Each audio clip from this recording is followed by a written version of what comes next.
안녕하세요. 제가 자주 찾는 이 유튜브 채널 사연에 빠지다에 제 이야기를 하게 될 날이 오기도 하네요. 사람 사는 다양한 이야기로 넘쳐나는 이곳을 저는 참 좋아한답니다. 마음이 복잡하고 힘든 날에는 여기 영상을 보며 여러분들의 이야기를 들으면서 저도 함께 울고 웃다 보면 어느샌가 제 현실의 번뇌가 씻겨가는 느낌이랄까요. 그러니까 저는 이곳에서 힐링하는 애청자라는 점 고백하고 있답니다. 처음에는 사연 보내시는 분들이 참 용감하다고 생각했는데 막상 저도 마치 제 언니, 이모들과 제 사연을 함께하고 싶은 마음에 이렇게 용기를 내서 제 이야기를 써보려고 합니다. 혹시 제 글이 부족하더라도 이해해 주시면 감사하겠습니다. 저는 병원장의 2딸 중 막내딸로 태어났어요. 우리 아버지가 경기도에 있는 한 병원의 대표이시죠. 하지만 여러분이 드라마에서 보시는 종합병원처럼 큰 규모의 엄청 많은 의료진들이 있는 그 정도는 아니고요. 의사가 전공 과목별로 10분도 안 되게 있는 규모의 병원입니다. 이 지역에서 20년 가까이 운영하셨기에 단골 환자분도 많으시고 아버지가 평생을 바쳐서 일하신 곳이라 이 지역에서는 좀 유명하다고 할 수 있겠네요. 무엇보다 우리 병원은 불우한 환경의 학생들을 지원해주고 병원비를 내기 힘든 환자들에게 병원비를 감면해주거나 천천히 나눠서 갚을 수 있도록 배려해주는 그런 좋은 일도 많이 하는 병원이랍니다. 그래서 저는 우리 아버지가 돈 많은 병원장이라서가 아니라 정말 존경받는 의사로 보여주신 선행들이 많으셨기에 마음속 깊이 존경하고 있어요. 그런 아버지와 어머니는 그 시절 많이 그렇듯이 중매로 만나 결혼하셨어요. 그러고 저보다 3살 위의 언니와 저를 낳으셨죠. 지금은 돌아가신 친할머니가 딸 2분이라며 우리 엄마 시집살이를 몹시 시키셨다고 합니다. 니네 집안이 그냥 뼈대에 있는 집안 규수라는 것일 뿐 돈이 많기라냐. 네가 애들 아범처럼 명망이 있는 의사기라냐. 집에서 할 수 있는 것이 고작 딸 2 낳은 거냐? 그래서 할머니께서 우리 자매가 명절 때 찾아뵙고 인사를 드리면 엄마한테 가서 남동생 보고 싶다고 해라. 알겠지? 그래야 너네 가시나들도 친정 덕을 보는 게야. 저 좋은 병원을 우리 아범 없으면 어쩌노? 아들이 물려받아야 할 거 아니냐? 이렇게 우리보다는 늘 없는 남동생, 손자 타령을 하셨어요. 그래서 전 할머니에 대한 좋은 기억이나 돌아가시고 난 지금에도 크게 그리움이 없네요. 이렇게 시어머니의 구박에도 우리 엄마는 우리를 정말 사랑해 주셨어요. 앞으로의 시대는 딸이 최고라며 우리를 지켜세워 주셨어요. 우리 집 거실 한켠에는 늘 검은색 피아노가 있었습니다. 아기 때부터 엄마가 그 피아노로 동요도 연주해 주시고 엄마가 좋아하시는 차이콥스키 연주곡도 쳐주시고 우리 자매는 엄마의 피아노 선율에 맞춰서 춤도 추고 노래도 부르며 정말 행복한 어린 시절을 보냈어요. 그런 엄마의 영향이었을까요? 언니와 저는 피아노를 가까이 하게 되었고 피아노를 좋아하며 또 잘 치기까지 했답니다. 언니는 초등학교 2학년 때부터 동네 피아노 학원을 다녔는데요. 등원한 지 1달도 채 되지 않아서 학원 원장님이 우리 엄마한테 그러셨대요. 어머니, 지은이는요 천재예요, 천재. 이미 바이엘은 물론이고 세렌이 30까지 그냥 주어지는 곡은 몇 번만 연습하면 아주 능숙하게 치는걸요? 제 평생 이런 아이는 처음 봐요. 우리 같은 동네 학원에서는 지은이를 감당할 수가 없어요. 제가 아는 친구 중에 대학교 강사로 나가는 피아노 전공 선생님이 있어요. 그 친구 소개해드릴 테니까 우리 지은이 잘 한번 키워보세요. 우리 언니는 정말 피아노에 재능이 넘쳤습니다.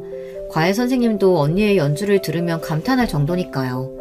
그렇게 작은 콩쿨에서 시작해서 나중에는 시도 대회까지 언니는 정말 피아니스트로 탄탄대로를 걷고 있었어요. 한편 저도 피아노를 좋아했죠. 저도 피아노를 사랑하고 잘 쳤지만 저렇게 남다르게 뛰어난 언니에는 못 미쳤어요. 그래서 주변 친구들처럼 학원을 다니며 즐겁게 피아노를 치고 자연스럽게 피아니스트의 꿈을 꾸었습니다. 가끔 주변 분들이 언니와 저를 비교하거나 또 저 자신조차 언니의 피아노 연주를 듣고 나서 피아노 앞에 앉으면 정말 제 자신이 초라하게만 느껴졌죠. 그렇다고 해서 제가 언니를 질투한 나머지 우리 자매 사이가 나빴던 것은 아니었어요. 우리는 피아노를 사랑한 같은 공통점으로 할 얘기가 많았고 서로를 아껴주었거든요. 하지만 탄탄대로를 달릴 줄만 알았던 언니의 피아노 인생이 끝나게 된 슬픈 사건이 벌어지고 말았어요. 그것은 언니에게 찾아온 첫사랑 때문이었습니다. 언니에게는 고등학교 때부터 사귀어온 어떤 오빠가 있었나 봐요. 그런데 연애를 하던 언니는 차츰 피아노 연습을 게을리해서 선생님과 엄마에게 꾸중을 듣기 시작한 거예요. 늘 엄마가 그만 피아노 연습 좀 해라, 제발 쉬어라 했던 그 언니가요. 하지만 언니는 사랑을 멈출 마음이 없어 보였어요. 아니, 오히려 집에서 반대하니까 그 열정이 더욱 불타올랐던 모양입니다. 명문대 대학 입시를 반년 앞두었던 어느 날, 언니는 그만 편지 한 장을 남겨놓고 가출을 하고 맙니다. 엄마, 아빠, 그리고 내 동생에게 이 못난 딸을, 언니를 용서하지 마세요. 저에게는 그 사람이 제일 중요하고 그를 따라서 어디에서든 건강하게 잘 살고 있을 테니까요. 부디 우리 가족분들 모두 건강하게 잘 지내요. 저를 찾지 마세요. 큰 콩쿨대회에서 어려운 라흐마니노프 피아노 협주곡 3번 연주를 마치고 자신감 있게 웃던 그 멋진 언니가, 저와 주변에 부러움을 샀던 그 언니가 남자 때문에 가출을 하다니, 저는 너무 놀라서 까무러칠 뻔했어요. 하물며 우리 아버지 엄마는 어떠셨겠어요. 정말이지 우리 가족은 언니의 가출 이후로 웃음을 잃게 되었습니다.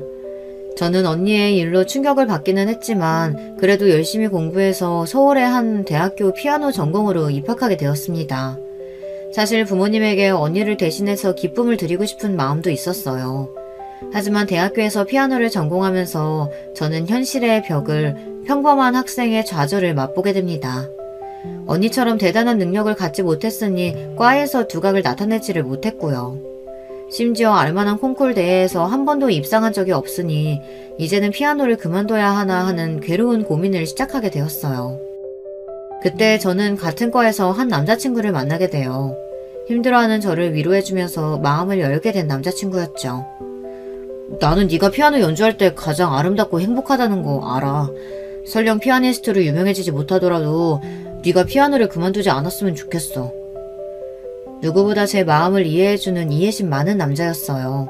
사실 제 마음속에서는 누군가 그런 말을 해주기를 기다리고 있었던 것 같아요. 그렇게 우리는 뜨겁게 사랑을 했습니다. 그러던 어느 날 유럽 헝가리에서 남자친구에게 좋은 조건의 유학 제의가 들어오게 되었어요.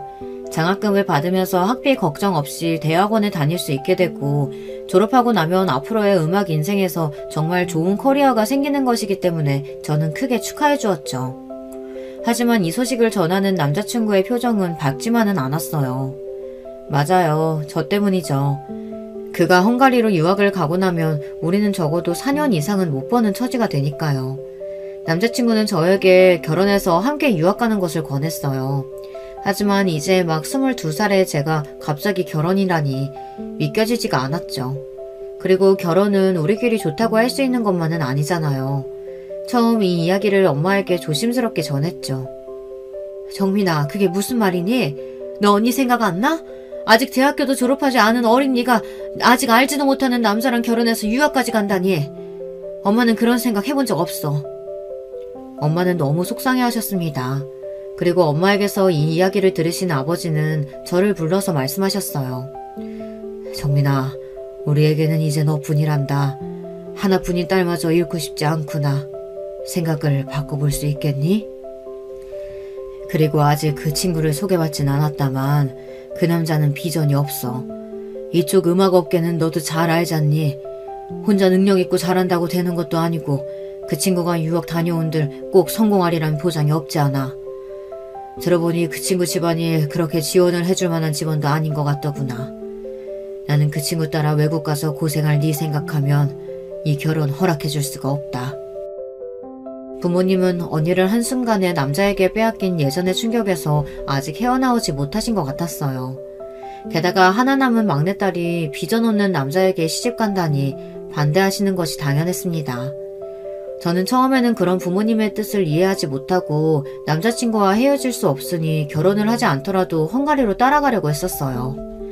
하지만 유학이 정해진 그 학교에 갈 수 있는 것은 남자친구일 뿐이고, 그럼 나는 거기까지 따라가서 뭐하지? 나는 어디에서 피아노를 배워야 하지? 우리는 가난한 유학생이니까 내가 공부를 접고 일이라도 해야 하는 걸까? 유학에 대한 생각은 고민할수록 정말 현실적인 물음표뿐이더라고요. 결국 저는 남자친구에게 이별을 고하기로 했습니다. 그래, 네 생각을 내가 미처 하지 못했어. 너를 잡고 싶은 이기심에 너한테 무리한 요구를 한 것 같아. 나 헝가리에 혼자 갈게. 하지만 정민아, 나는 너를 잊지 못할 거야. 언젠가 피아니스트로 성공해서 네 앞에 돌아올게. 사랑해. 그렇게 우리는 공항에서 마지막 포옹을 하고 이별을 맞이했습니다. 저는 이제 다시는 사랑 같은 거 하지 않기로 했어요. 아니, 다시 누구도 그이만큼 사랑할 수는 없을 것 같았어요. 피아노를 사랑해서 대학에 와서 전공까지 했지만 제가 피아니스트로 성공할 수 없다는 것을 깨닫고 좌절한 저에게 위로가 되어준 그 사람. 그리고 언니처럼 사랑 하나만 보고 같이 도망갈 수 없었던 비겁한 나. 남자친구와 헤어진 뒤 저는 살아도 산 게 아니었어요. 제대로 먹지도 못하고 하고 싶은 일도 없이 그냥 시간만 보냈습니다. 이런 저를 걱정한 엄마는 대학교 졸업하자마자 결혼을 시켜야겠다며 좋은 혼처를 알아보느라 분주하셨습니다. 엄마가 알아보신 선자리에 저는 영혼 없이 다녔어요. 제가 딱히 무언가 하고 싶었던 것도 아니고 부모님 걱정시키지 않게 결혼해서 살면 되지 싶었어요.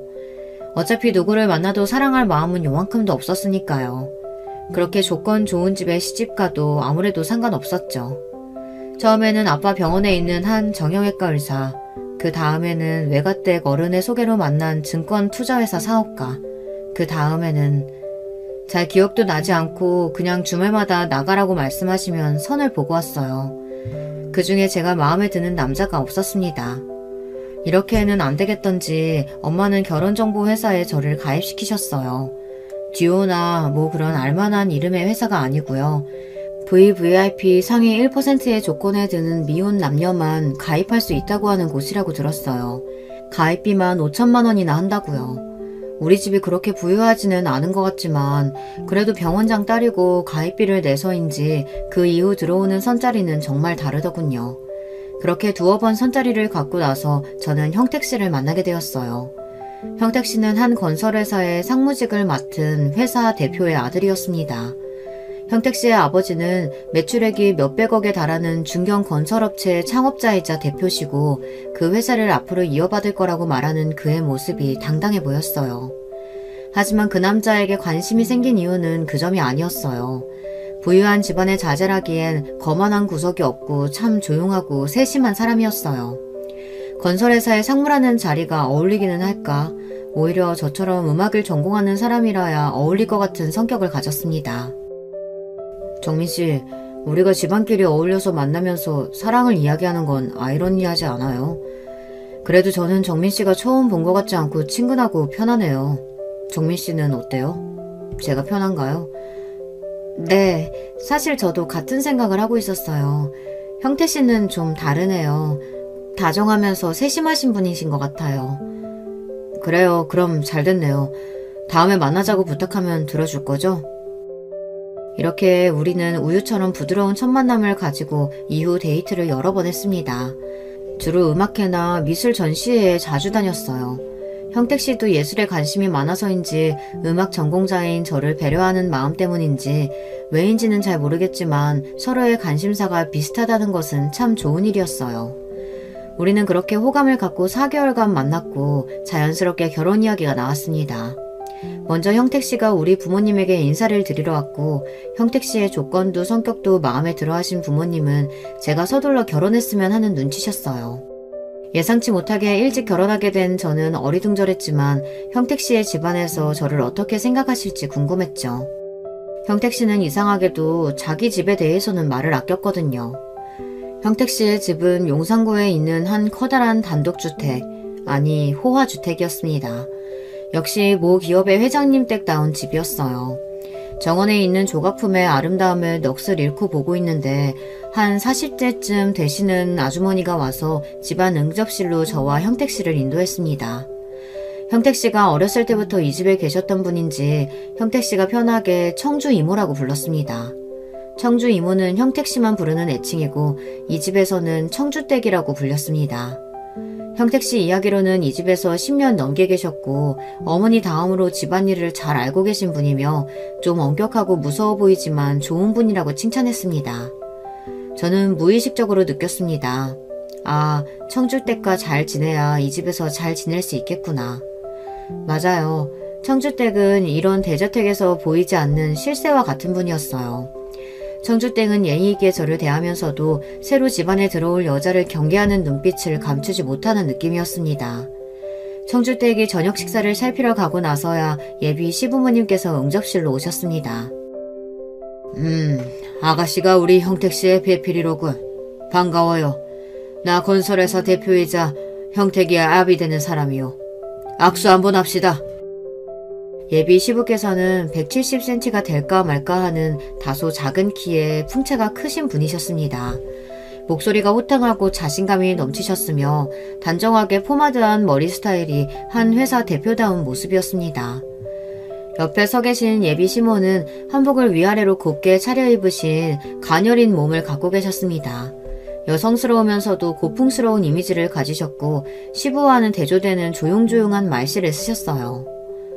형택이가 마음에 드는 처자를 만났다고 해서 내가 꼭 데려와서 밥 한 끼 먹이고 싶다고 때를 썼지 뭐예요. 정민씨를 불편하게 한 건 아니죠? 전혀요, 어머님. 말씀 편하게 낮춰주시면 제가 더 편할 것 같아요. 아무리 아랫사람이라도 초면에 그럴 수야. 그래도 우리 집 사람 될 테니 천천히 그래 볼까요? 그렇게 걱정과 달리 예비 시부모님은 좋은 분들 같아 보였고 함께 식사를 하며 많은 이야기를 나누게 되었습니다. 나는 말이지 젊어서부터 사업에 올인한 남자라 늘 우리 사돈집은 판검사나 의사 같은 지식인 집안이었으면 했단 말이지. 그댁 아버님께서 아주 명망 있는 의사 선생님이라고 들었는데 네 아버지, 제가 인사드리러 배웠을 때 그 지역분들이 존경에 마지 않는 인품이 뛰어나신 분이셨습니다. 돈만 밝히지 않고 병원에서 좋은 일도 많이 한다면서요, 정민씨. 네, 아버지께서는 옛날부터 불우한 환경의 학생들을 위한 장학제도나 병원비가 없어서 치료받지 못하는 분들에게 무료로 치료도 많이 해주셨어요. 우리 집하고 딱 걸맞는 집안이네. 이제 좋은 아가씨 만났으니 형택이 네 나이도 30대 중반이고 어서 결혼 서두르는 게 좋겠구나. 그렇게 우리는 순조롭게 결혼식을 올리고 그 저택 2층에서 신접살림을 차리게 되었습니다. 사랑해서 하게 된 결혼은 아니었지만 만사가 편하고 잘 진행되니 그저 다른 사람들처럼 행복한 가정을 이루자 하고 소박한 꿈을 꾸었던 저는 그만 결혼하고 얼마 안 돼서 놀라운 사건을 목격하게 됩니다. 어느 날 밤 1층에서 물건이 깨지는 소리, 다투는 소리로 시끄러워 내려가 보니 시부모님께서 싸우시는 게 아니겠어요. 저는 계단 난간 뒤에서 몰래 서서 대화를 듣게 되었죠. 이제 당신 나이도 환갑이 훌쩍 넘었어요. 언제까지 그렇게 더럽게 살 겁니까? 뭐? 더러워? 이 할망구가 말이면 다 한 줄 아나? 회장님한테 말하는 꼬락서니가? 도대체 이번에는 몇 살짜린 줄 알아요? 제발 채통 좀 지켜요. 아무리 여자가 좋아도 상황을 봐가면서 해야지. 모임에 나만 두고 혼자 나가서 식당 여직원과 그 짓을 해요? 어허! 이 사람이 무슨 오해를? 집안에서 누가 듣겠네. 도대체 무슨 말도 안 되는 상상을 하는 게요? 오해요? 내가 지금까지 당신하고 산 30년 세월 동안 몇 명의 여자를 참아왔는지 알기나 해요? 그 나이가 돼서도 그 욕정 참지 못하고 모임에서 뛰쳐나가서 그 짓을 하고 와? 내가 당신 때문에 수면제에 우울증 약에 왜 이렇게 살아야 하는지. 급기야 시모는 대성통곡을 하셨고 시부는 그대로 집을 나갔습니다. 언제부터 내 뒤에 계셨던 건지 청주 이모는 쓱 나와서 시모를 모시고 안방으로 들어갔습니다. 내가 목격한 게 사실인지 저는 분간이 안 돼서 눈을 한참 비비고 있었습니다. 아, 시부는 평생 바람을 피고 살았던 사람이고 시모는 그 가녀리고 우아한 입에서 거친 말과 통곡을 할 수밖에 없게 만드는 그런 남편을 참고 살았던 거였죠.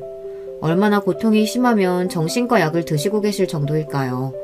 능력있고 남자답다고 생각했던 시부의 진면목을 보고 나니 저는 적잖이 충격을 받고 남편에게 전화를 걸었습니다. 여보, 밤 12시가 넘었는데 어디 있길래 아직 집에 안 들어온 거예요? 그때 남편의 수화기의 너머로 왁자지껄한 사람들 소리, 큰 음악 소리. 도대체 남편은 지금 어디에서 뭐하고 있는 걸까?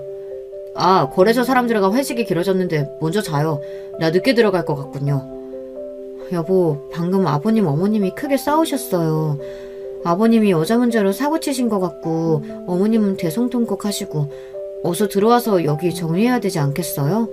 내가 나서기 좀 민감한 문제 같아서 그래요. 아, 여보, 그런 일 비일비재해요. 우리 부모님 평생 그렇게 사셨으니까 너무 걱정하지 말고 그냥 자요. 이렇게 대수롭지 않다는 듯이 남편은 전화를 끊었습니다. 여러분, 이게 무슨 말이겠어요. 늘상 이 집에서는 시부의 여자 문제로 다툼이 잦은 콩가루 집안이라니 이게 익숙하다는 듯이 넘겨버리는 남편도 놀라웠어요. 아무리 부부 사이, 남녀 사이는 제3자가 모르는 거라지만 제가 커왔던 우리 집에서는 상상도 할 수 없는 문제였습니다. 그런데요, 저를 더 불안하게 만든 문제는 또 있었어요. 잦은 외박과 늦은 귀가를 하는 남편이요.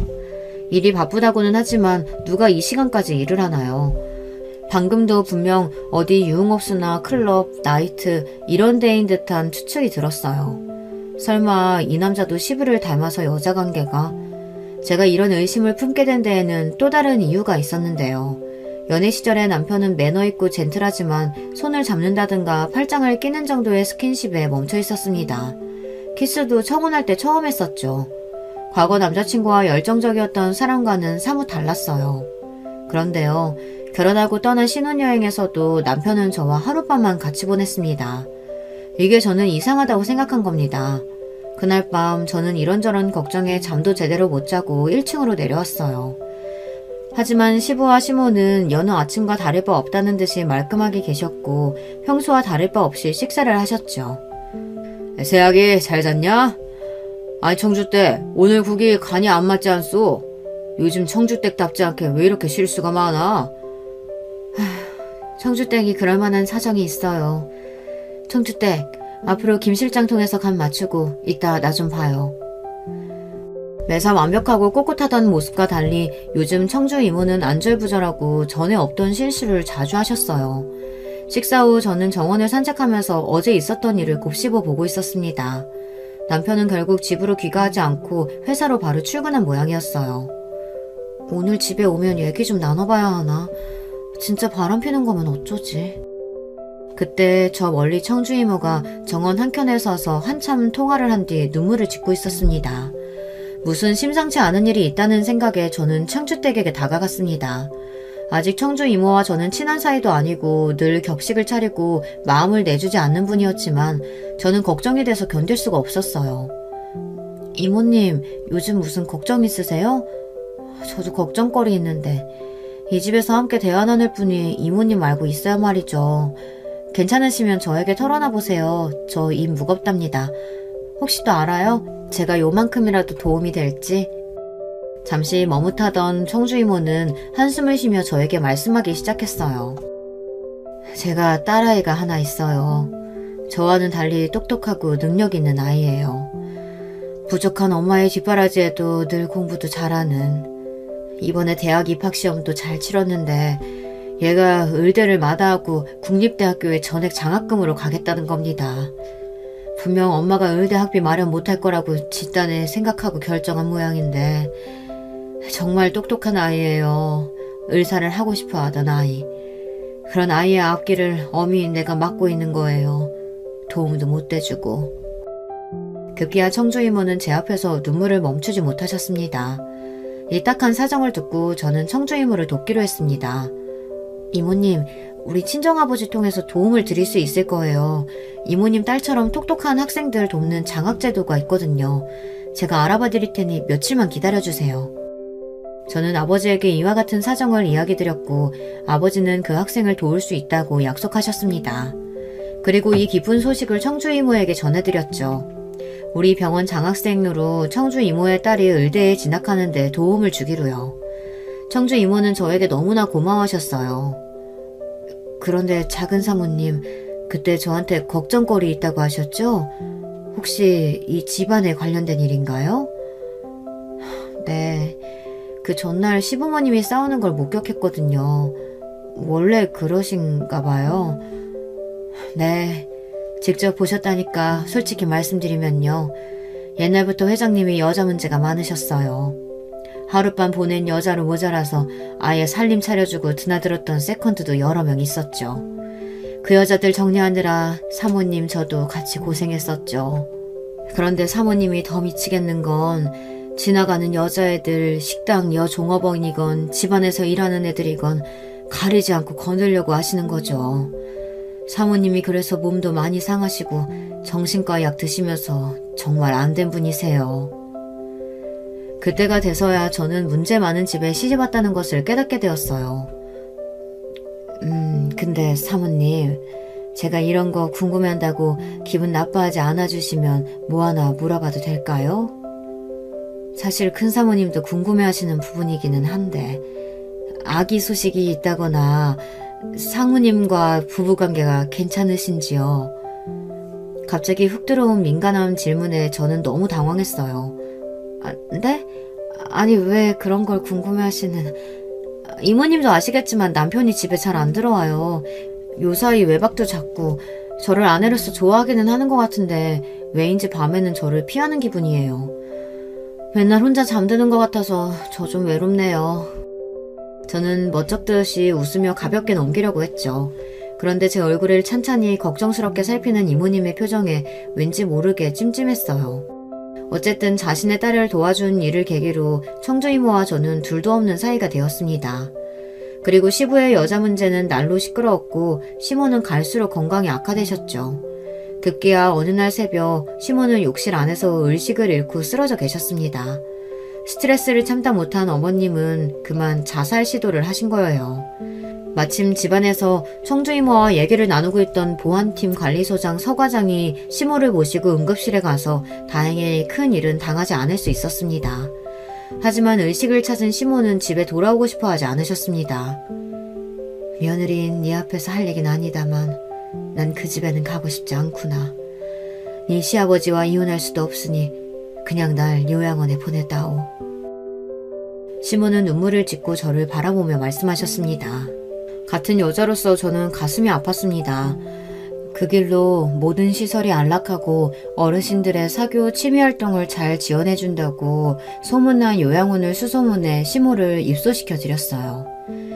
그리고 일주일에 한 번씩 찾아뵙고 안 계신 동안 집에 일어난 일들을 이야기 나누는 말벗이 되어드리고 또 그곳에서 불편함 없이 잘 지내시는지 챙겨드렸습니다. 외로운 저택에 이제 시모도 안 계시니 며느리인 저와 청주 이모가 집안의 대소사를 관리해야 했습니다.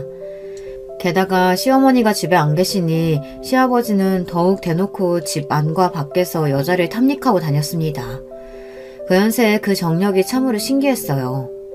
그런데 말이죠. 그런 아버지와 대조되는 아들, 제 남편은요. 저와 부부관계를 맺은 것이 단 2번뿐이었습니다. 결혼한 지 7년 동안 말이죠.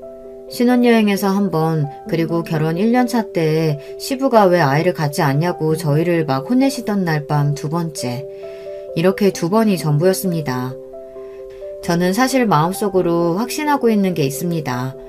이 남자 분명히 남성 기능에 문제가 있구나. 그날 청주 이모와 둘이 백화점에서 장을 보고 식사를 하다 이런 이야기가 나왔어요. 이모님, 분명 남편에겐 성적으로 어떤 문제가 있는 거예요. 그쵸? 이모님은 알고 계신 게 있으시죠? 사실 아드님이 사모님과 선을 본 데엔 뒷이야기가 있어요. 우리 형택도련님이 옛날부터 남다른 성적 취향을 갖고 있다는 걸 가족들도 다 알고 가까운 친척들은 물론 가까운 집안들도 다들 아는 사실이었답니다.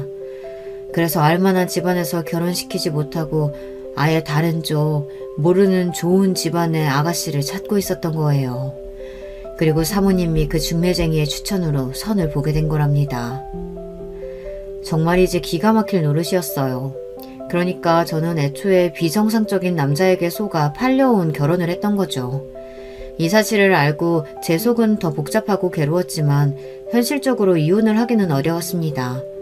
남편은 그런 결점 외에는 좋은 사람이었어요. 다정하고 세심하게 저를 아껴주고 아이를 갖지 못하는 점에 대해 미안하게 생각하고 있었거든요. 그리고 부유한 집안에서 생활은 여유롭고 편했으니까요. 게다가 이 문제로 이혼을 하기에는 이혼녀가 될 자신도 없고 우리 부모님께서 너무 큰 실망을 하실 것이 불보듯 뻔했기 때문이에요. 하지만 우리 부부 사이에 아이가 없고 여자로서 외로운 현실만이 문제가 아니었습니다. 그렇게 저렇게 잘 살고 있던 저에게 3년 뒤 큰 위기가 찾아왔어요. 바로 우리 친정아버지가 큰 화를 당하신 겁니다. 우리 아버지가 경제적으로 어려운 환자들에게 무료로 치료해준 일이 많이 있었다고 말씀드렸는데요. 그중 나쁜 몇몇 환자가 아버지에게 해코지를 한 겁니다. 돌팔이 의사가 치료를 잘못해서 다리 한쪽을 못 써서 병신이 되었다며 아버지에게 찾아와 행패를 부린다는 거예요. 물에 빠진 사람 건져냈더니 보따리에 내놓으란 속담이 있듯이 어떻게 사람이 은혜를 입고 원수로 갚는단 말인가요? 그 사람들로 인해 병원에는 안 좋은 소문이 돌게 돼서 환자 수도 퍽 줄게 되었습니다. 게다가 엎친 데 덮친 격으로 근처에 대학병원이 들어오게 되니 이제 아버지 병원은 정말 운영이 어려운 상황에 놓이게 된 거예요. 그리고 그 환자들끼리 모여서 아버지에게 의료소송을 한다고 손해배상을 물게 한다고 더욱 아버지를 괴롭혔습니다. 다른 의사는 몰라도 우리 아버지는요. 병원비도 양심적으로 받고 기부나 봉사도 많이 하셔서 여느 병원장만큼 재산도 많지 않았어요. 그저 평범한 집이었을 뿐인데 협박하는 환자들에게 합의금을 물어주고 또 병원의 상황은 악화되니 결국 폐업의 위기에 들어선 거예요. 그 병원은 우리 아버지의 의사생활 전부를 바친 곳인데 결국 그렇게 허망하게 병원 문을 닫아야 했습니다. 이미 나이가 65이 넘으신 아버지는 이 충격에 건강마저 안 좋아지시고 집에 몸져 누워 계셨어요. 친정일로 슬픔에 젖어있던 어느 날 식사 자리에서 시부가 저에게 말씀하셨어요.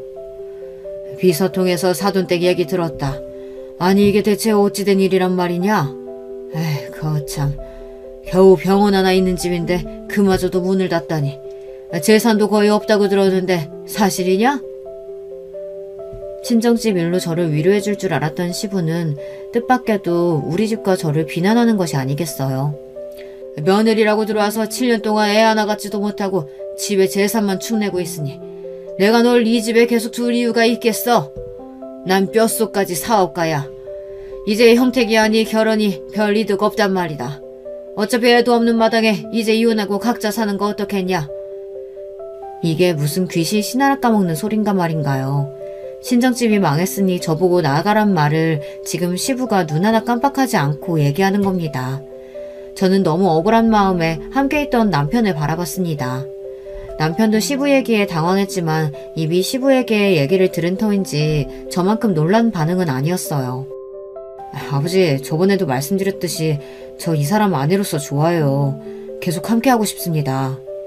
네가 지금 나한테 대들겠다는 거냐? 며느리는 네가 어떤 남자인지는 알고 있어? 이제 헤어지는 마당이니 내가 솔직하게 얘기하마. 형택이는, 아니 네 남편은 말이다. 여자를 품을 수 없는 남자다. 여자랑 밤일을 할 수가 없다고. 지금까지 살면서 너도 대충 눈치는 채지 않았냐? 이제 우리 회사와 거래할 만한 다른 집안에서 네 다음 부인 찾아볼 테니 어서 정리해라. 정신이 아득해지는 기분이었습니다. 7년간의 결혼생활 동안 대충 눈치는 채고 있었지만 그렇다고 시부한테서 이렇게 직접적으로 남편의 이상한 성적 취향을 듣게 될 줄은 몰랐습니다. 그리고 이제 저하고 거래할 것은 없으니 나가라고 내쫓는 이 현실도 믿기지가 않았어요. 저런 남편과 살면서 집안 살림도 하고 요양원에 계신 시모도 모셔가며 정말 며느리로서 할 도리 잘하고 살았는데 말이에요. 남편은 강압적인 아버지 밑에서 자기는 지금까지 거역한 적이 없다며 너에게 해줄 수 있는 것이 없어서 미안하다고 그렇게 계속 저에게 미안해하기만 할 뿐이었습니다. 저는 이대로 이 집에서 내쫓기고 마는 걸까요? 방에서 울면서 이혼 준비를 알아보고 있을 때였어요. 청주 이모가 방에 들어오셔서는 저를 달래주었습니다. 저는 친정엄마인 양 이모님을 끌어안고 엉엉 울었습니다. 이모님 아시잖아요. 제가 7년 동안 어떻게 살았는지. 저 정말 열심히 잘해왔다고 생각했는데 이렇게 하루아침에 쫓겨날 수 있는 거예요? 바보 같은 남편도 해줄 수 있는 게 없대요. 알지, 내가 알지. 우리 작은 사모님, 이 막대먹은 집안에서 유일하게 사랑굿이라는 사람이었는데 이런 보물을 몰라보는 김 회장 벌 받을 거예요. 벌 받고 말지. 자, 이제 그만 울고 정신 차려봐요. 멍충이처럼 한 푼도 없이 쫓겨날 거예요, 정말? 울음을 멈추고 고개를 든 저에게 이모는 USB 하나를 건네주는 것이었습니다. 곱게 자란 사모님에게 그간 내가 이 집안 비밀을 구구절절 말할 수는 없으니 여기에 담긴 영상을 한번 봐봐요. 그리고 이 비밀은 여기 김씨 남자들의 치부랍니다. 이혼하면서 빈손으로 할 순 없잖아. 사람에게 인색하기로 소문난 김 회장이 며느리한테 위자료 한 푼 주지 않을 거라는 건 내가 알아요. 변호사랑 이 영상 어떻게 써먹을지 잘 고민해보고 잘 사용해주면 좋겠어요. 그동안 이 집에서 날 사람답게 친 이모처럼 대해주고 따라줘서 고마워요. 그런 이모가 주는 선물이라고 생각해요. 복받쳐 오르는 감정에 이모는 말을 다 끝마치기도 전에 눈물을 참지 못하고 밖으로 나가셨습니다.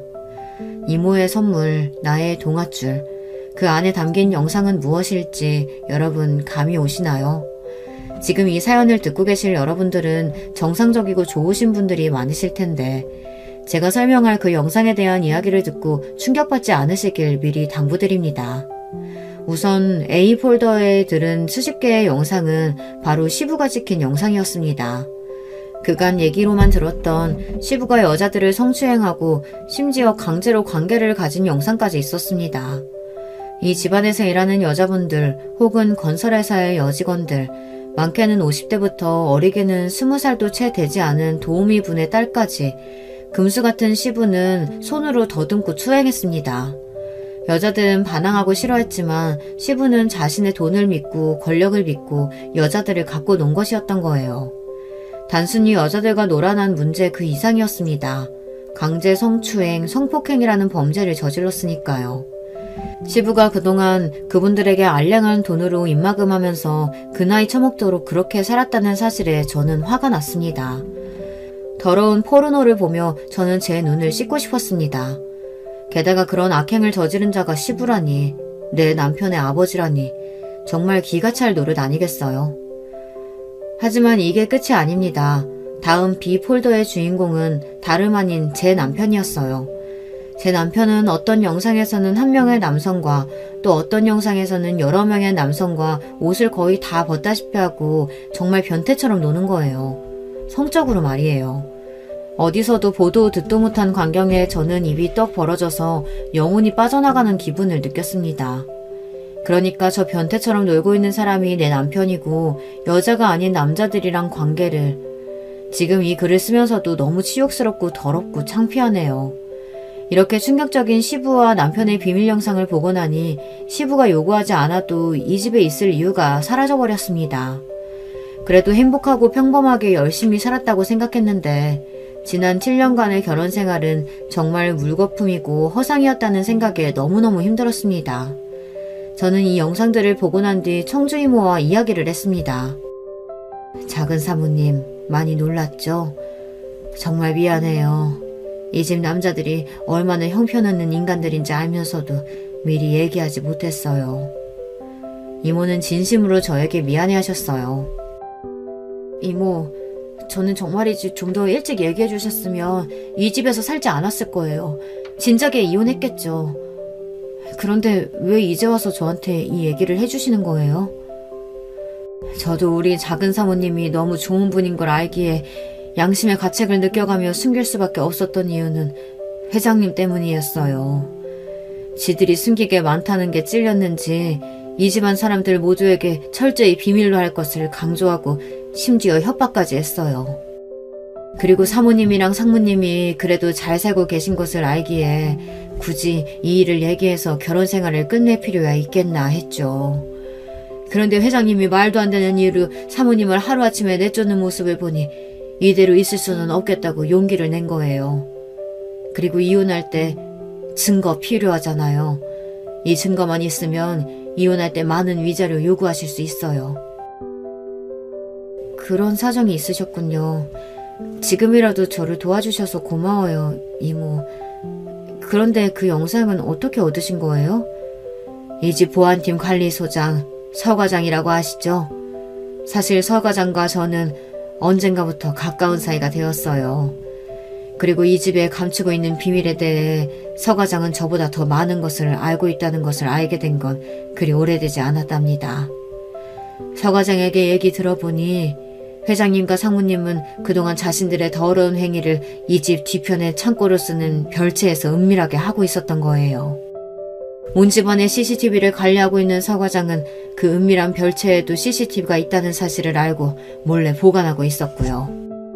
아마 회장님과 상무님은 그 별채에 옛날부터 설치되어 있던 CCTV가 있다는 사실도 모르고 그 짓들을 한 걸 거예요. 그러니까 작은 사모님, 부디 그 두 나쁜 놈들한테 복수해주세요. 우리 큰 사모님 못까지요. 저는 청주희 이모의 도움으로 큰 무기를 얻게 된 것입니다. 그리고 제 방으로 올라가서 제 모든 짐을 싸서 이 집에서 나올 준비를 다 해놓고 남편과 시부에게 저녁 때 집에서 보자고 연락을 남겼습니다. 이윽고 씩씩대면서 들어오는 시부와 어쩔 줄 몰라하며 조용히 따라오는 남편이 보였습니다. 너 아직도 집에 안 가고 뭐하고 있냐? 어디서 시아버지랑 남편한테 건방지게 오라가라야? 이렇게 흥분하시기엔 아직 이릅니다. 두 분 여기 소파에 앉아서 TV를 봐주세요. 이제부터 아주 기가 막힌 영상이 나올 테니까요. 저는 긴장되고 두근거리는 마음을 감출 수가 없었습니다. 자신들이 나온 이 변태 영상을 보면 과연 어떻게 될까요? 제가 며칠 전 보았던 그 충격적인 별채에서의 더러운 짓들이 TV에 나오기 시작했습니다. 시부와 남편은 자신들이 보고 있는 영상 속 주인공이 바로 자신들이라는 것을 알아챈 것은 1분도 걸리지 않았어요. 시부가 드러나자 놀라서 입을 떡 벌리고 아무 말도 하지 못하더군요. 두 분께서 그동안 아주 잘 속여오셨더군요. 아버님, 남편이 이런 사람이라는 거 이미 알고 계셨죠? 그래서 그런 소문으로 결혼 못하고 있으니 아무것도 모르는 우리 집안과 결혼하신 거잖아요. 이런 거 보고 사기 결혼이라고 해요. 그리고 아버님이 집이나 회사에서 일하는 직원들, 심지어 어린 친구까지 억지로 못할 짓 하셨더군요. 이거 성범죄인 거 아시죠? 아버님을 상대로 형사소송까지 할 수 있다고 변호사가 말하던데요. 아니 그걸 떠나서 이런 게 공개되면 아버님 그 대단한 회사 망해버리는 건 아닐까요? 그제야 제 앞에서 뻣뻣이 고개를 들고 거만하게 화를 내던 시부는 태도를 바꿔 저를 달래주려고 애썼습니다. 얘야, 오해가 있는 모양인데 우리 가족이지 않니? 이런 일 덮어주는 게 또 가족이고 내가 그동안 서운하게 했다면 미안하다. 집에서 나가라고 한 것도 취소야. 응? 화 풀고 이 영상 내게 넘겨주겠니? 아버님 같으면 제 목숨을 쥐고 있는 이 영상을 넘겨주시겠어요? 저는 코웃음을 쳤습니다. 아버님, 저는 이 집안에 있을 마음도 이유도 하나 없습니다. 당신들이 이런 추잡한 인간들이라는 걸 알고 내가 어떻게 며느리이자 아내가 될 수 있겠어요? 내가 원하는 건 이혼, 그리고 위자료로 현금 10억과 평택의 회사 부지입니다. 시부 회사의 본사가 평택에 있다가 서울로 이전하면서 차후 공장 부지로 쓰려고 남겨놓은 무려 5만 평의 땅이 있었는데 저는 그것이 시부에게서 뺏을 수 있는 가장 값어치 있는 것이라고 생각했습니다. 아니 그 땅이 앞으로 얼마가 될 땅인데 그것을... 여보, 그동안 속여서 정말 미안해요. 나는 이미 어렸을 때부터 여자를 좋아할 수 없는 놈이라는 걸 알았어요. 정상적인 남자가 되고 싶어도 정말 노력해도 어쩔 도리가 없더군요. 그래서 결혼도 안 하고 그저 회사 일하고 살려고 내 비밀 지키려고 했는데 하지만 아버지의 강요로 당신과 결혼까지 했으니 당신한텐 뭐라고 할 말이 없어요. 아버지, 저는 이 사람이 원하는 건 다 해주고 싶어요. 달라는 대로 다 주세요. 남편은 충격과 부끄러움에 제 앞에서 얼굴도 제대로 들지 못하고 있었어요. 그리고 이 말을 마치고 그대로 집 밖으로 나가버렸습니다. 비밀이 드러나버린 충격과 제가 요구한 위자료를 걱정하며 서 있는 시부를 뒤로하고 저도 그 집에서 나왔습니다. 그리고 친정에 가서 이 모든 일을 솔직하게 털어놓았어요. 우리 엄마는 그런 결혼을 하게 만들어서 너무 미안하다며 저를 자꾸 흐느끼셨습니다. 아버지는 안쓰러운 마음으로 저를 가만히 보시더니 미안하다며 고개를 떨구셨습니다. 얼마 뒤 시부는 회사 직원을 시켜 제가 요구한 현금 10억과 제 명의로 이전 등기한 평택 공장 부지의 서류를 보내왔습니다. 그리고 그 서류들 앞에 메모지 한 장이 있었어요. 이거 먹고 떨어져라. 비밀이 새어나갔다가 무사하지 못할 거다. 저를 협박하는 내용이더군요. 끝까지 파렴치한 모습을 보여주는 시부였습니다. 저는 이혼녀였지만 아주 돈 많은 이혼녀가 되었으니 괜찮았습니다. 사실 돈을 못 받았더라도 이혼하고 싶었지만 이렇게 되었으니 우리 아버지를 도울 수 있게 되었습니다. 아버지, 이건 제가 그동안 그 집에서 7년 동안 참고 살아온 대가로 받은 돈하고 땅이에요. 그러니 이제 다시 아버지 병원 여세요. 앞으로 돈 걱정하지 마시고 아버지가 하고 싶은 대로 아픈 사람들 치료해 주세요. 아버지는 저에게 너무 고마워하셨습니다. 의사가 천직인 분이 아무 일도 못하고 집에 계셨는데 어려운 사람들을 도와가며 의사 일을 할 수 있으니 이보다 더 좋을 수 없다고 하셨어요. 아버지는 새로운 병원을 세우시고 이전처럼 왕성하게 의료활동을 펼치셨습니다. 많은 분들이 아버지가 다시 병원을 개원하셨다는 소식에 멀리서도 찾아오시고 아버지의 힘이 되어주셨습니다. 그리고 다시는 아버지가 그런 협박이나 억울한 일을 당하지 않도록 무료치료에 대한 각서도 작성해야 한다며 한 변호사분이 조언해 주시고 아버지를 지켜주시기로 하셨습니다. 저는 부모님과 친정에 살며 동네에 작은 피아노 학원을 열었습니다. 평생 피아노는 저에게 좋아하지만 가질 수 없는 그런 존재라고만 생각했는데 아이들에게 피아노를 가르치다 보니 이보다 행복할 수는 없겠더군요. 저는 천직을 찾은 것 같았어요. 그런데 좋은 일은 여기에서 멈추지 않았어요. 예전에 사귀었던 남자친구가 피아니스트가 되어 우리나라에 내한 공연을 왔다며 제게 찾아온 것이 아니겠어요.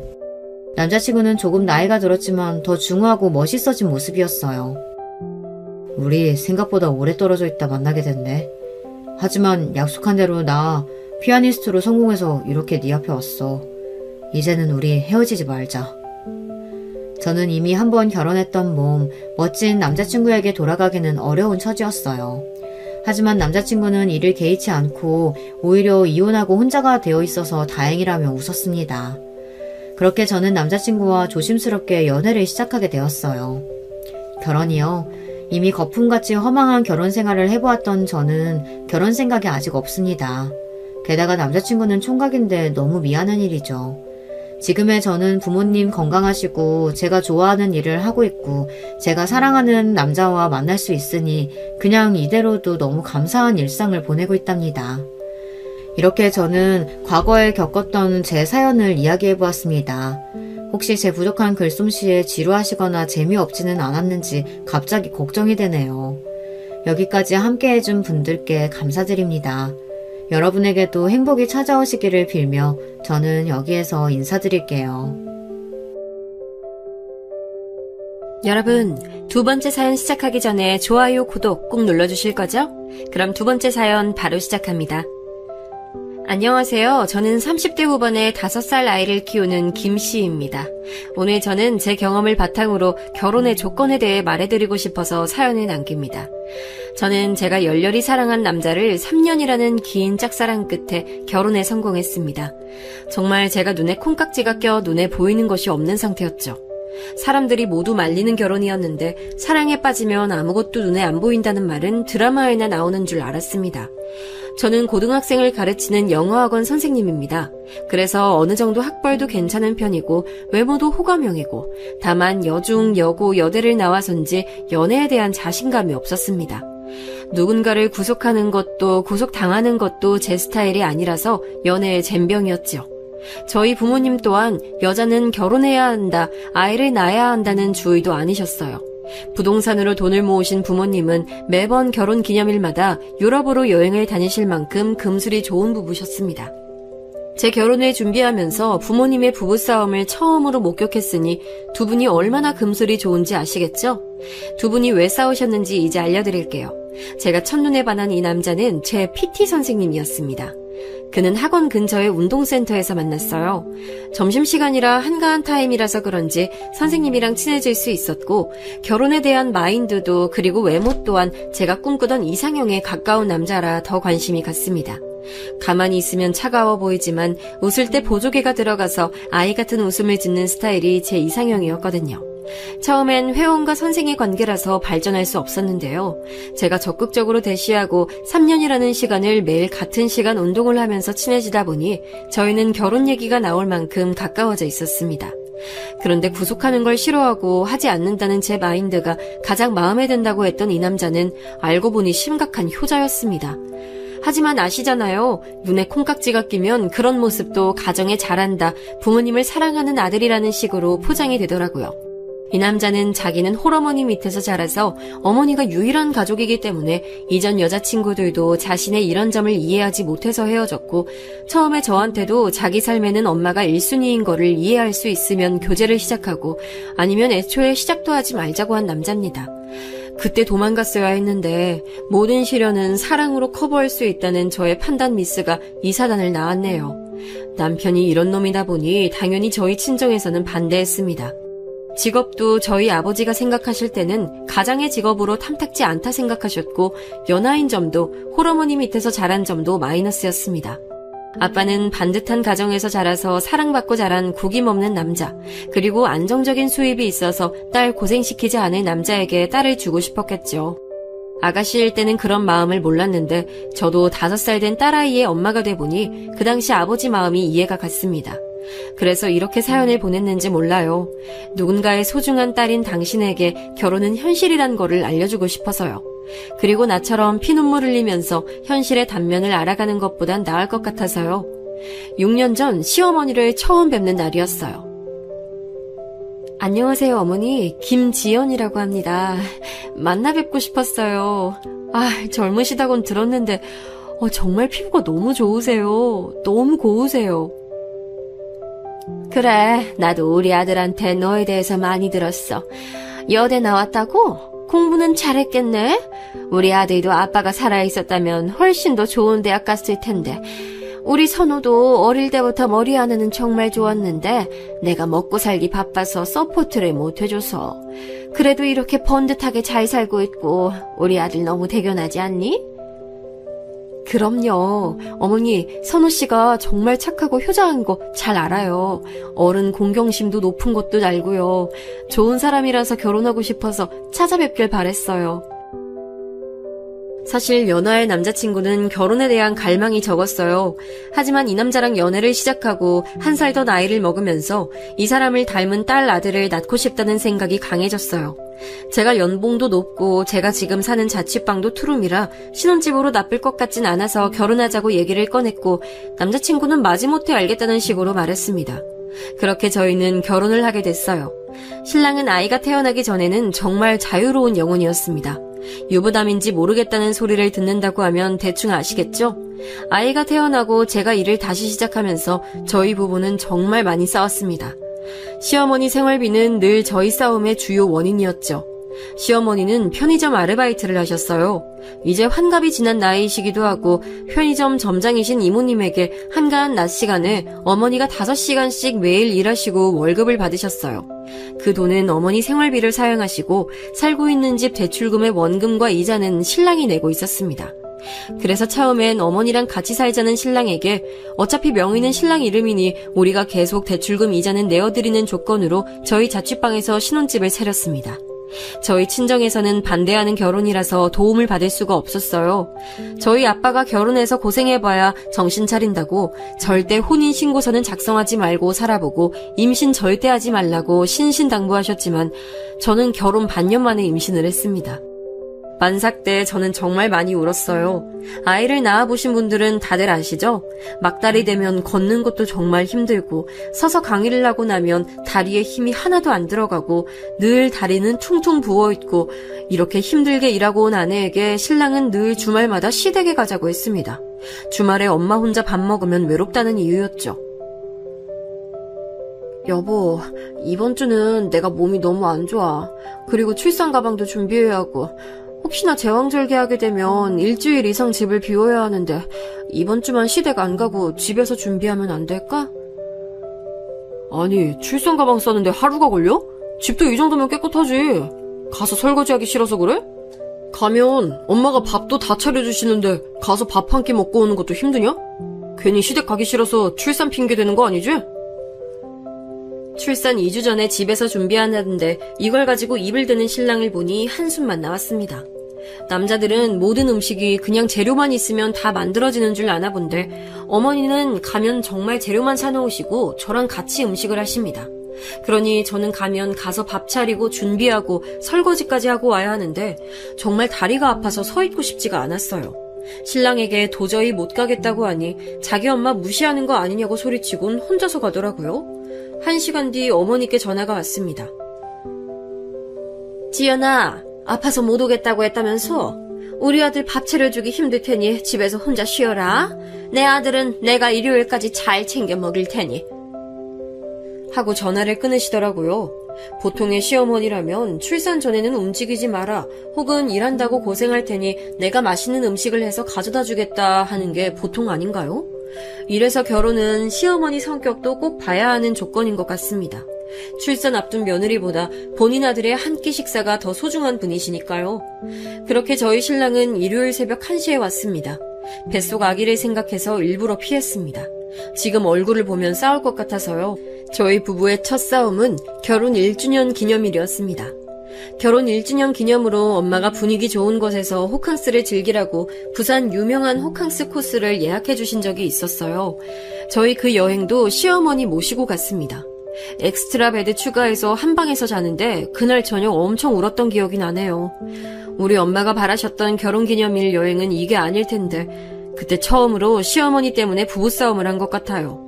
그리고 시어머니가 너무 얄밉다는 생각이 들었어요. 아들이 가자고 해도 본인이 안 간다 하시면 좋을 텐데 뻔히 저희 엄마가 예약해 주셨다고 말씀드리고 결혼기념일 여행이라고 말씀드렸는데 본인은 한 번도 가보지 않은 호텔이라서 가고 싶다 하시더라고요.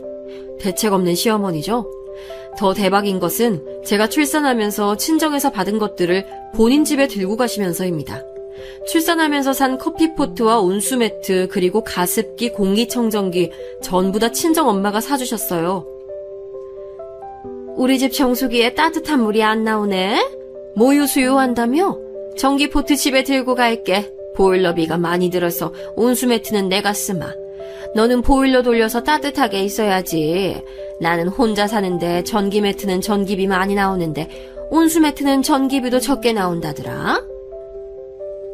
정말 별 이유 같지 않은 이유로 새 상품들을 들고 가셨습니다. 거기에 신랑은 그걸 직접 옮겨드렸네요. 우리 엄마가 불쌍하잖아. 자기가 이해해. 우리 엄마 30대부터 나 하나만 보고 사셨고 적어도 나는 우리 엄마에게 잘해야지. 엄마가 날 어떻게 키웠는데. 하면서 자기 엄마만 가족인 것처럼 말하는 신랑에게 화가 났습니다.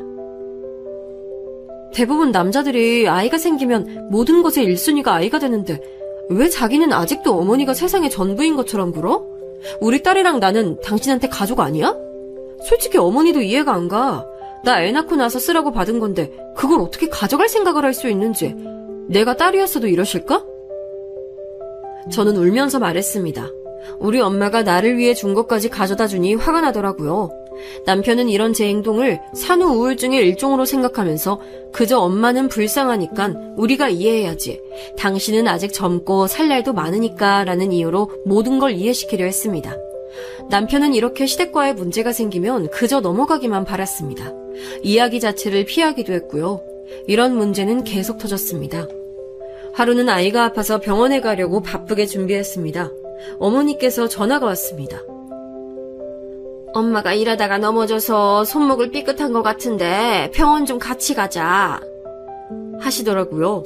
어머니가 일하시는 편의점 바로 옆 건물이 정형외과가 있는데도 불구하고 같이 가자고 전화를 하신 겁니다. 하지만 저희 집 근처에는 소아과가 없어서 걸으면 15분 정도 차를 타면 5분이면 갈 수 있는 거리에 소아과가 있었어요. 전 당연히 남편이 저희랑 같이 갈 줄 알았습니다. 아이가 열이 나고 아이랑 한 번 나가려면 젖병에 기저귀, 물티슈 등 정말 짐이 많거든요. 신랑은 저랑 아이를 소아과 건물에 내려주고는 시어머니께 갔습니다. 서럽더라고요. 그날 저녁 늦게야 집에 와서는 너는 엄마가 병원에 갔는데 어떻게 됐는지 전화 한 통 안 하니? 라고 오히려 화를 내는 겁니다. 저는 어이가 없어서 내가 남의 자식 키워? 당신 딸이야. 애가 아프고 아이랑 병원 가려면 이 짐들을 내가 다 들고 가야 돼. 어머니가 거동이 불편하셔? 아님 뼈가 부서져서 손이 아예 안 움직여졌어? 그것도 아니면 어머니가 다 큰 성인인데 혼자 병원도 못 가? 아니 지금 누가 화를 내야 하는 상황인데 당신한테 우린 가족도 아니야? 제가 너무 서럽게 울자 신랑은 엄마가 혼자니까 더 마음이 간다며 이해해달라고 하더라고요. 그리고 우리 가족도 소중하다며 저를 달랬습니다. 어머니가 80이 넘은 노인이시면 이해가 갔을지도 몰라요. 하지만 아직 60대시면 노인이 아니잖아요. 모든 걸 아들이랑 공유하고 본인이 할 수 있는 일조차 아들을 시키는 게 도저히 이해가지 않았습니다.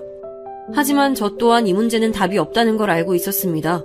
저희는 싸울 때마다 같은 문제로 싸우다 보니 저도 지쳤어요. 늘 신랑은 시어머니에 대해 무조건적인 이해를 바랐습니다. 맞벌이를 하다가 외벌이가 되자 생활비가 부족하더라고요. 그래서 저는 아이 돌잔치를 끝내고 바로 일을 시작할 준비를 했습니다. 신랑 혼자 벌어서 어머니 대출금에 저희 생활비에 늘 마이너스라서 두 돌까지는 제 손으로 아이를 키우고 싶었는데 할 수 없이 어린이집에 맡겼어요.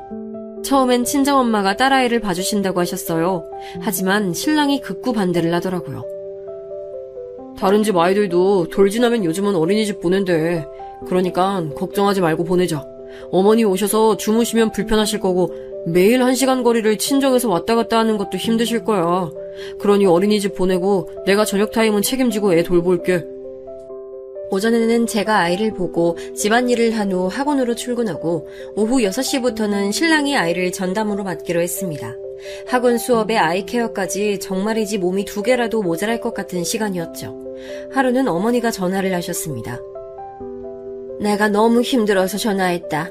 너 학원 다른 곳으로 알아보면 안 되니? 고등학생이 아니라 초등학생 가르치면 6시면 마친다고 하던데 내가 매번 애 씻기고 밥 먹이고 힘들어 죽겠어. 알고 보니 신랑은 늘 어머니 집에 가서 저녁을 먹었고 애 씻기는 것 또한 어머니에게 부탁하고 본인은 친구들을 만나러 갔더라고요. 너무 화가 났습니다. 이제 돌 지나서 부모의 부재를 느끼고 아는 시기인데 일주일에 2번을 그렇게 나가서 놀았더라고요. 저는 신랑에게 바로 전화를 했습니다. 자기야 지금 어디야? 지금 왜 시댁에서 어머니가 우리 소라를 보고 있으셔? 어머니가 힘들다고 애 데리고 가라 하시더라? 나보고 학원 옮기래. 당신 지금 뭐 하는 거야? 아, 오랜만에 친구 좀 만났다. 나 이제 30대 초반인데 친구랑 좀 놀 수도 있지. 애 태어나고 친구들 밤새 놀 때 난 한 번도 그렇게 논 적도 없고 아니 나도 숨 좀 쉬고 살자. 그리고 엄마가 나보다 소라 더 잘 봐. 우리 엄마한테 소라 맡기고 돈 드리면 안 돼? 엄마 편의점 아르바이트 그만하시고 소라 봐주시는 돈 드리면 되잖아. 남편은 시어머니가 소라를 전담으로 맡길 바랐고 우리가 그 집으로 들어가길 바랐습니다. 하지만 전 시댁살이만큼은 정말 싫었습니다. 그리고 아이를 키우는 성향도 너무나 달랐습니다. 저는 TV를 보여주는 건 최대한 늦게 하고 싶었고 음식도 3살 전까지는 어른들 먹는 것처럼 간이 센 음식 대신에 아이를 위한 음식을 해주고 싶었죠. 늘 오전에 출근하기 전 아이를 위한 반찬, 국을 준비하고 가는데 어머니는 제가 한 음식이 맛이 없어서 애가 안 먹는 거라고 돌진한 아이에게 김치를 씻어서 주거나 드시던 숟가락으로 애한테 밥을 먹이시는데 정말 싫었어요. 요즘 젊은 시어머니들은 며느리 눈치를 본다고 하는데 저희 시어머니는 전혀 그런 거 없었습니다. 한 번은 제가 조심스럽게 말씀드렸어요. 어머니, 우리 소라가 들깨 알러지가 있어서 음식은 제가 만들어 놓은 걸로 먹여주시면 안 될까요? 그리고 벌써 어머니 드시는 사탕이나 초콜릿 주시면 안 돼요. 적어도 카페인이 든 초콜릿은 3살은 돼야 먹을 수 있는 음식이고 애가 자꾸 이런 음식만 먹으려고 하니까 밥을 안 먹네요. 나도 우리 선호 다 키워봤어. 아무거나 잘 먹여야 애가 잘 크는 거야. 선호 봐라. 키도 크고 잔병 치레 없이 얼마나 잘 컸는데 요즘 젊은 얼마들이 하도 유난을 떨어서 애들이 면역이 약한 거야. 아이 다 내가 알아서 먹일 테니 걱정하지 마. 네가 나보다 많이 배운 건 알지만 애는 내가 더 잘 키워. 그날 저녁 신랑이 한 소리 하더라고요. 엄마가 기분이 많이 상하셨는데 무조건 죄송하다고 빌어라 했습니다. 도대체 제가 뭘 잘못했나요? 전 제 의견을 얘기했을 뿐이고 요즘 아이 엄마들 그 정도는 다 말하고 오히려 요즘 젊은 시어머니들이 더 유기농 친환경 제품으로 먹이라고 하시는데 본인 침이 묻은 숟가락으로 먹이는 건 말도 꺼내지도 못했는데 말입니다. 그래도 남한테 맡기는 것보단 핏줄이라고 더 챙겨주시는 어머니라 더 말할 수도 없었습니다. 그리고 남편의 압박 아닌 압박이 시작됐습니다. 시어머니가 애를 전담으로 봐주시고 본인도 저녁 타임에 일을 하면 더 수익을 낼 수 있으니 걸어서 20분 거리 시댁에 같이 살자는 겁니다. 전 다른 건 몰라도 그 점은 정말 싫었거든요. 적어도 집은 딸아이와 남편 저의 가정으로 만들고 싶었습니다. 그리고 분명 같이 산다면 더 많이 싸울 게 눈에 보였습니다.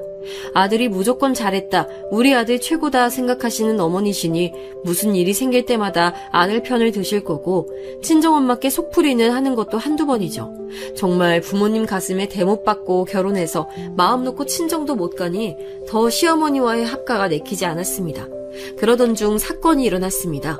시모님이 귀향을 결정하셔서 더 이상 어머니가 편의점 아르바이트를 하실 수 없게 된 거예요. 지연아, 내가 이모가 하던 편의점 인수하고 싶은데 7천만 원만 대출해주면 안 될까? 너도 내가 일을 하는 게 더 좋잖아. 우리 아들한테 해달라고 하면 괜히 신경 쓰일 것 같고 사장님한테도 안 좋은 소리 해야 하는데 너는 그 학원에서 오래 일하기도 했고 4대 보험도 다 돼 있잖아. 어머니, 갑자기 7천만 원을 어디서 구하나요? 꼭 그 넓은 편의점 하셔야겠어요? 아르바이트 하는 거랑 점주가 돼서 하는 거랑은 차이가 많이 날 거예요. 애기 아빠랑 한번 얘기해 볼게요. 어머니는 제가 연봉이 더 많은 걸 아셨고 본인 아들에게 조금이라도 피해를 주기 싫어서 저한테 부탁 아닌 부탁을 하신 거겠죠. 신랑이랑 그날 밤 많은 얘기를 했습니다. 우리 이 집 빼서 엄마 집에 들어가서 살자. 소라도 왔다 갔다 안 해도 되고 우리 지금 대출금도 내기 힘들잖아. 당신 말대로 넓은 집에 이사 가려면 돈 모아야지. 엄마랑 같이 살면 돈 모으기 쉬울 거야. 당신한텐 엄마지만 나한텐 시엄마야. 절대 편해질 수가 없는 관계가 고부관계인데 지금 이렇게 살아도 나는 어머니한테 당신을 빌려오는 느낌인데 한 집에 살면 어머니 아들만 있고 내 남편은 사라질 것 같은데 난 정말 싫어. 지금처럼 자주 왕래하면서 사는 게 좋아. 그러면 돈은 어떡할 건데? 엄마 생활비까지 우리가 드려야 하는데 그럴 돈도 없잖아. 엄마가 이 나이에 어디서 다른 일을 배워서 할 건데 편의점 인수해서 하는 게 최선이야. 그렇게 우리 엄마한테 돈 빌려주는 게 싫어? 그럼 너 명의로 편의점 해줄게. 그럼 전세금 뺄래? 아니, 어머니가 다른 곳에서 왜 일을 못 하시는데 그저 어머니 익숙해진 일, 편한 일 찾으려고 이러는 거잖아. 내 이름으로 사업체 내는 거 난 싫어. 그리고 내 신용으로 7천만 원이나 대출이 안 된다는 거 알잖아. 그러니까 이 집 전세금 받으면 다 가능한 거잖아. 아니, 우린 가족인데 이 전세금 엄마 빌려주는 거 아까운 거 아니냐고. 저는 돈도 돈이었지만 정말이지 시댁에 합가하는 게 싫었습니다. 이 나이에 시집살이를 하는 걸 좋아하는 며느리가 세상에 있긴 할까요? 저희 부부는 일주일 동안 말 한마디 하지 않았습니다. 일주일 내내 냉전이었죠. 너무 속상해서 친정엄마에게 전화를 걸었습니다. 정말 이럴 때 가장 많이 생각나는 건 바로 엄마인 것 같아요. 엄마, 정말 힘들어. 효자 아들 다들 기피하는데 나는 왜 이런 선택을 했을까? 정말 시집살이는 하고 싶지 않은데 자꾸 내 전세금으로 지금 편의점 점주하시고 싶다고 자꾸 말씀하시는데 정말 어떻게 해야 할지 모르겠어. 엄마, 맨날 이런 말해서 미안해. 나중에 내 딸이 이러면 정말 속상할 것 같아. 아이고, 우리 딸이 그렇게 엄마 말 안 듣고 결혼하고 딸 낳으니 이제 엄마 맘 알겠어? 그래도 이제 딸도 있는데 이혼할 수는 없잖아. 엄마가 아빠 몰래 비상금 대출이라도 해서 보태줄까? 우리 딸 시집살이 하는 건 엄마도 싫은데. 엄마가 돈 좀 알아볼게. 아니야, 엄마. 정말 그건 아니야. 아빠가 그렇게 반대하는 결혼할 때 절대 친정 식구들한테 돈 달라 소리 절대 안 하기로 마음먹었고 내 마지막 자존심이야, 엄마. 엄마랑 통화하고 나니 다시 한번 아빠에게 죄송한 마음이 들었어요. 결혼식 전날까지도 꼭 해야겠냐며 반대하시던 아빠. 아마 저보다 사업을 하면서 많은 사람들을 만난 아빠는 저희 시어머니와 신랑을 보면서 이런 미래를 예상하셨겠죠. 신랑과 일주일간의 냉전을 하고 있는데 어머니가 찾아오셨습니다. 내가 돈 구했으니 너희들 너무 걱정하지 마라. 엄마 아는 지인분이 빌려주시기로 했어. 나도 괜히 며느리한테 아쉬운 소리해서 마음이 그랬는데 이번 일은 없던 걸로 하자. 하시는 어머니를 보니 일주일간의 가슴을 꽉 막고 있던 무언가가 내려가는 기분이었습니다. 남편 눈치 보여, 시어머니 눈치 보여, 양쪽으로 눈치를 보니 정말 평생 없던 위장염까지 왔거든요. 남편은 어머니가 가시자마자 제게 푸념을 하는 겁니다. 엄마가 누구한테 빌렸는지 모르겠지만 누군가에게 아쉬운 소리를 했다는 것에 대한 미안함 때문인지 아니면 본인의 연봉에 대한 미안함 때문인지 짜증을 냈습니다. 아직도 어머니랑 한 집에서 살고 싶은 미련 때문인지도 모르겠습니다. 하지만 먼저 말을 안 꺼내기에 저는 끝까지 모른 척했죠. 저는 정말 같이 사는 건 너무나 싫었거든요. 그 외에도 남편과의 갈등이 될 만한 일들은 결혼 생활 내내 많았습니다. 작년에 있었던 일입니다. 어머니 환갑생신이라서 필리핀으로 환갑여행을 다 같이 갔습니다. 작년에 이모님 칠순 때 온 가족 필리핀 여행이 너무나 부러웠다는 어머니는 본인 환갑 때 꼭 가고 싶다고 말씀하시더라고요. 저는 신랑에게 알아보고 결제하라고 했습니다. 어차피 패키지로 갈 거라 생각했기 때문에 여행사 알아보고 이모님이 가신 곳 가고 싶다고 하셔서 고르는 건 쉽게 할 줄 알았습니다. 그런데 신랑은 한 달이 지나도 여행 상품을 고르지 못하더라고요. 오히려 저에게 큰 소리를 쳤습니다. 너는 해외도 많이 다녀봤지만 우리 엄마나 나나 고작 한 번 가본 게 다인데 우리한테 보고 고르라고 하면 어떻게 선택하냐? 지금 우리 엄마랑 나랑 가난해서 안 가봤으니 무시하는 거야? 아니 다른 집은 며느리가 다 골라서 결제까지 하고 한다는데 넌 혼자만 이래? 다른 날도 아니고 우리 엄마 환갑 여행인데 라고 하는데 억울했습니다. 지금 시험 기간이라서 바쁜 거 알잖아. 그리고 내가 시간을 빼서 여행을 가려면 그만큼 보강해야 하는 것도 알면서 지금 내 탓만 하는 거야? 자기가 어머니랑 저녁 식사할 때 검색하면서 얘기 나누면서 고르면 되잖아. 어머니 보기 좋으시라고 홈쇼핑 상품으로 내가 카톡으로 보내드렸는데 난 할 만큼 했어. 엄마가 해외여행을 한 번 가봤는데 그걸 보고 아시겠어? 똑똑한 며느리라고 엄마가 얼마나 이모한테 칭찬하는데 이런 일까지 내가 일일이 다 신경 써야 하는 거야?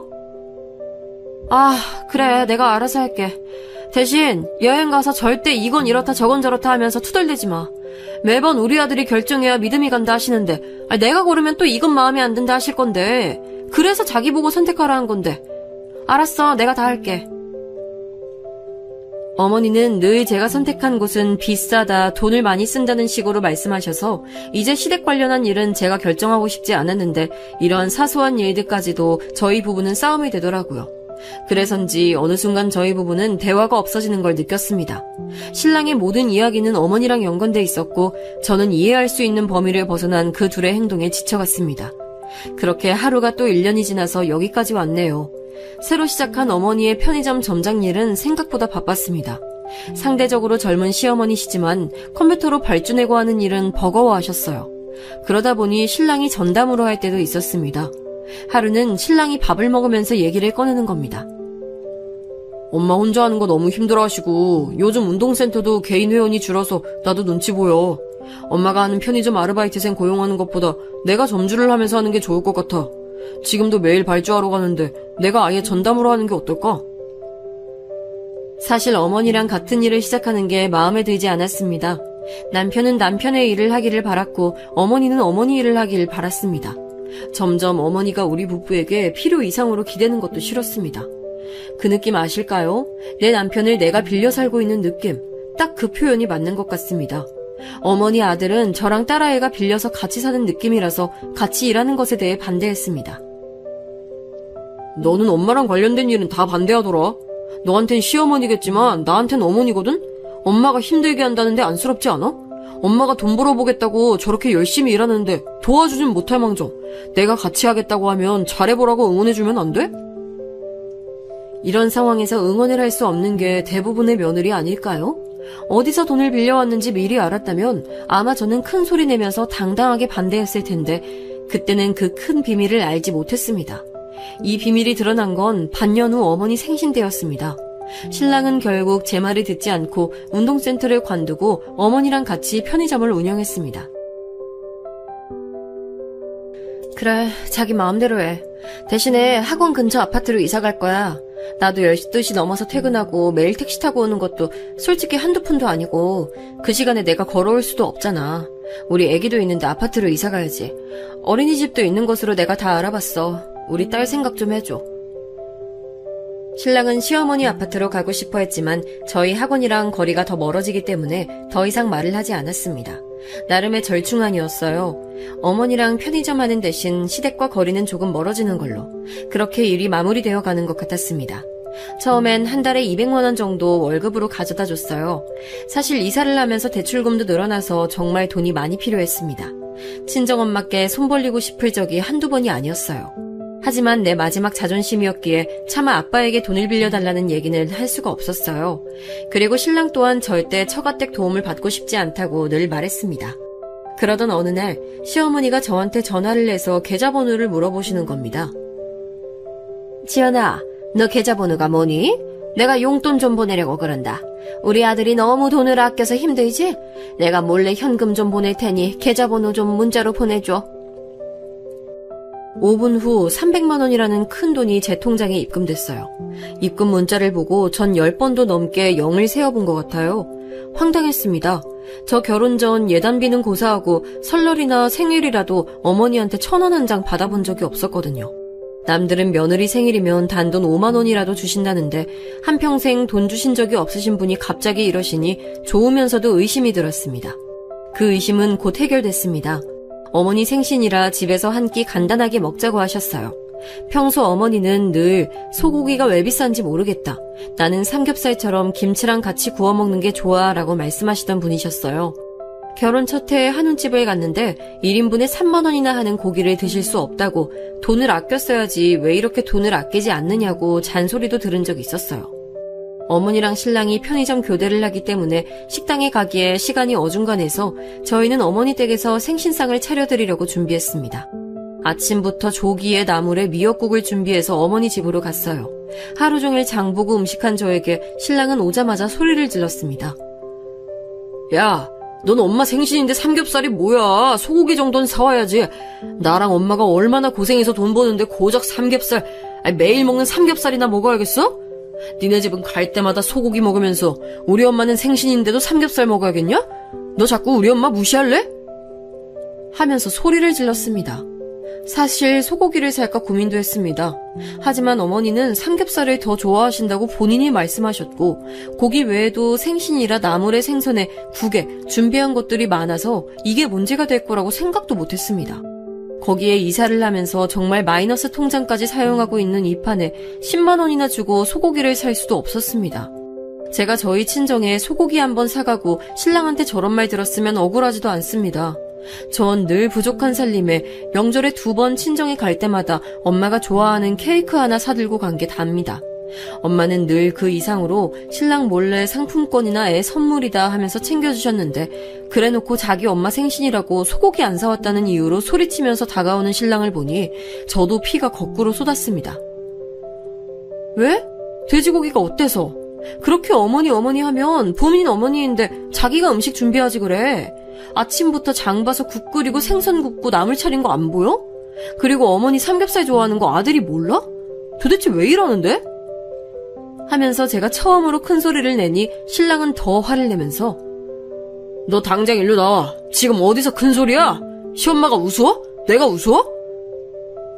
아이고 그냥 먹으면 되지. 넌 이 시애미 생일날 큰 소리 나게 해야겠니? 네가 자꾸 우리 아들 말 안 들으니 싸우지. 그만들 좀 싸워라. 어머니는 아들만 눈에 보이시죠? 제가 오전부터 이렇게 음식 준비한 건 전혀 고맙지도 않으시죠? 우리 엄마 생신인데 며느리가 음식 차리는 게 당연하지. 네가 우리 엄마한테 잘하는 게 뭐야? 우리 엄마가 소라도 키워주고 얼마나 고생하는데 어디서 시어머니한테 큰 소리를 내? 하면서 제 뺨을 치려던 순간 띵동 소리가 났습니다. 시어머니가 문을 여니 저희 아빠가 서 계시더라고요. 깜짝 놀랐습니다. 아빠는 아마 아파트 복도서 이야기를 다 들으신 것 같았어요. 아빠는 바로 저희 시어머니 뺨을 때렸습니다. 당신 내가 돈 빌려줄 때 아들 관리 잘하라고 했지? 나한테 돈 빌려갈 때 우리 딸 눈에 눈물 안 나게 잘하겠다 했어 안 했어? 얼마 전에도 애들 이사한다고 돈 달라고 찾아와 놓고선 지금 우리 딸이 이런 대접 받고 있었던 거야? 저희 어머니는 손을 벌벌 떨면서 아들을 앉히며 아이고 사돈 제가 잘못했습니다. 선우야 어서 사돈 어른께 잘못했다고 빌어라 어서. 저는 너무나 어이가 없었습니다. 결혼을 끝까지 반대하신 아빠는 사실 저에게 일절 연락을 안 하셨습니다. 반대하는 결혼을 한 딸을 안 보고 싶어 하셨어요.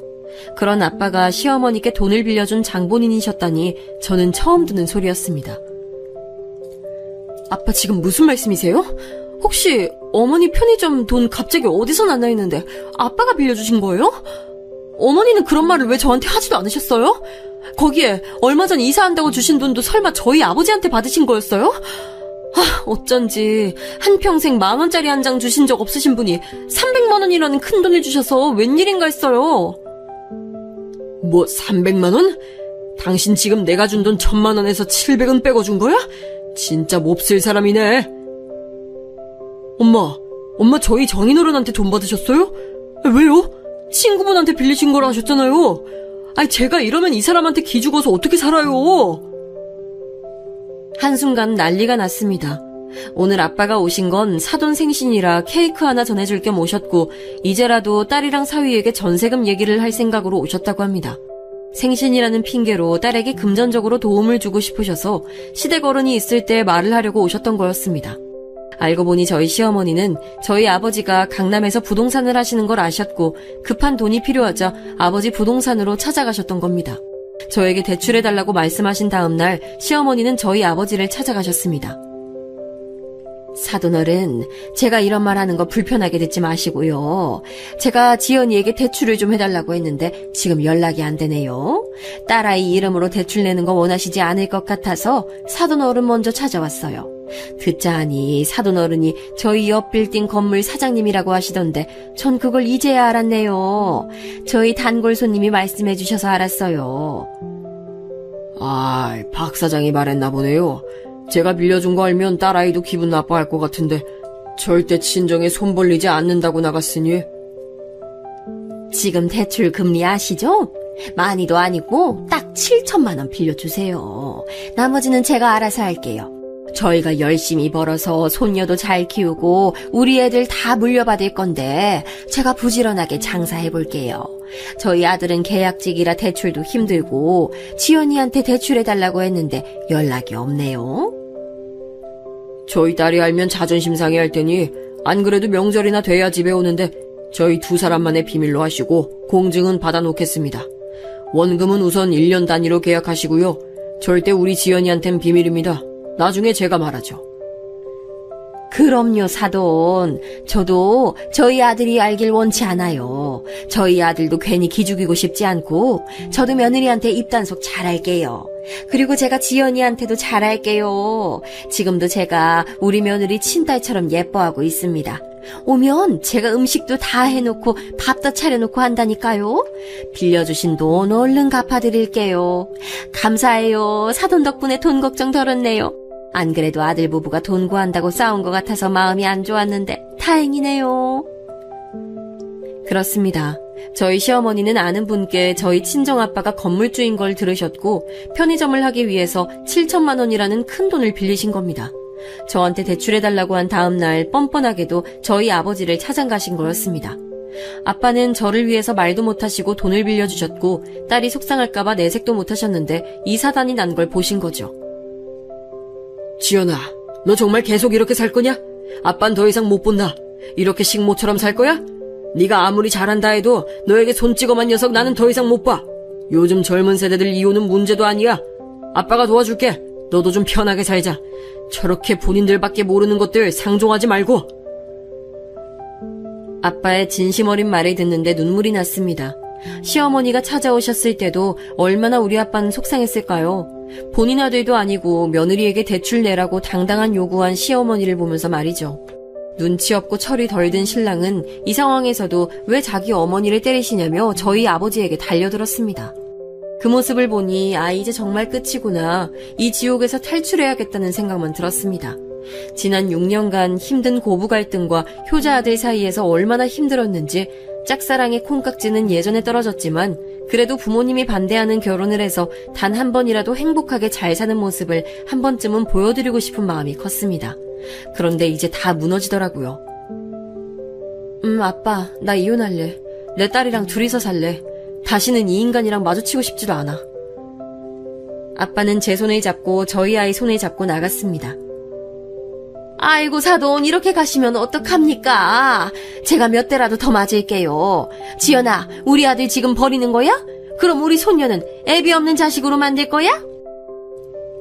네, 어머니. 여태 애비 없는 자식처럼 컸어요. 애가 아파도 애랑 저랑 버리고 어머니 병원에 가고 매일 저희 걱정보다는 어머니 걱정만 하는 아들. 제가 이 사람의 가족이 아니라 어머니가 이 사람의 가족인데 저희 자리는 애초에 없었네요. 당신 그렇게 사랑하는 어머니랑 잘 살아. 당신 인생에 내가 꺼져줄게.